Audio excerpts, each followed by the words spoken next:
You know the story of Noah's Ark, right? The big boat, all the animals two by two, the huge flood, the rainbow at the end. We all know it.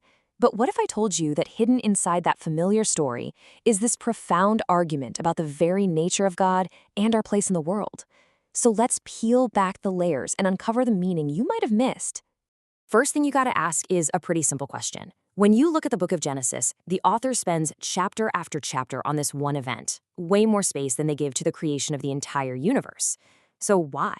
That length isn't an accident.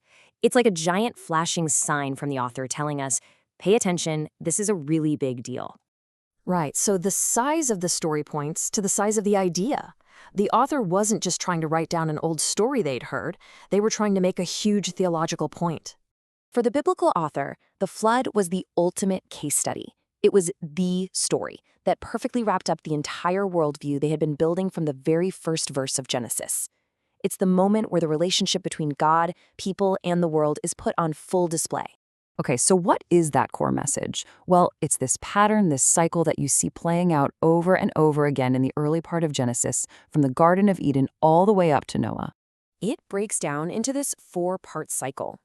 First up, God gives a blessing. He wants humanity to flourish and thrive. But then comes step 2, human rebellion. Our own wickedness gets in the way and threatens that blessing. So step 3 is judgment. God has to deal with the rebellion. But, and this is absolutely crucial, it always ends with step 4, preservation. God, in his mercy, always saves a remnant to carry on his plan. And the flood?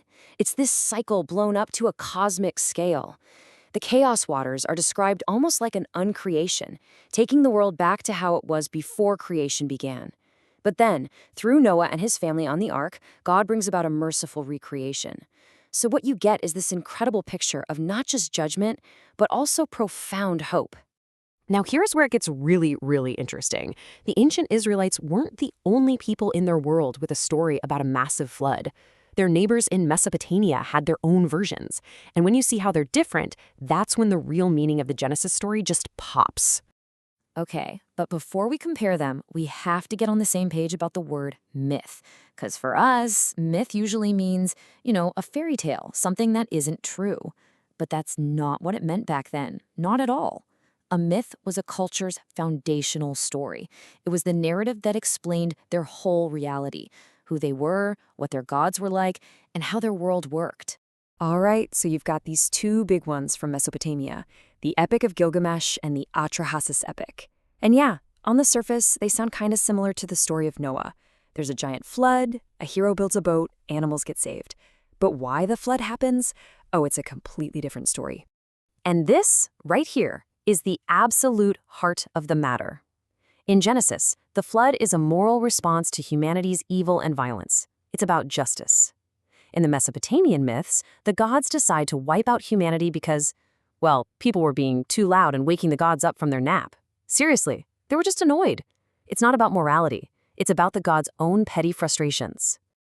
So you see, that difference in motive, it's not some tiny detail. It's everything. It reveals two completely different and frankly competing ideas about what God or the gods are actually like. This means the story of Noah's Ark isn't just telling a different story, it's actively arguing against the other stories out there. The author is making a polemical point. They're saying, your understanding of the divine, the way you see the world, it's wrong. Let me show you what's true. So let's really put these worldviews side by side. On one side, you have the God of Genesis, who is motivated by love and justice. On the other, the gods of the ancient Near East are driven by their own self-interest and whims. In Genesis, the world is created by God's powerful, authoritative word. In the other myths, it's often born out of a chaotic, violent conflict between the gods. And this all leads to the biggest difference of all. In Genesis, God creates for humanity's good. In the other stories, humanity is basically created to be slaves for the gods, there to do their bidding and meet their needs. Which, believe it or not, brings us all the way back to the ark itself. Because the actual design of this boat is maybe the most powerful symbol of this whole unique Genesis worldview. First off, this thing was huge. We're talking about 1.5 football fields long, just massive. But here's the kicker. It wasn't a ship designed to go anywhere. It was basically a giant box built to do one thing and one thing only: float and survive the storm. And then you get this one tiny, powerful line in the text. After Noah has everyone and everything loaded up, the Bible says, "Then the Lord shut him in." The final act of making them safe didn't come from Noah. It came from God. Just let that sink in for a second. There was no sail. There was no rudder. Noah was not the captain of this ship. He had zero control. The survival of everyone and everything on board depended completely on the providential care of God to see them through the storm. So you see, if the flood is this great uncreation, then the ark is this little floating seed of a new creation. It's this powerful symbol that, even when judgment feels overwhelming, our preservation and our hope for a new beginning are ultimately in the hands of a God who acts out of love and justice, not annoyance. The story is a reminder that it's not just about weathering a storm. It's about who, ultimately, is in charge of the ship.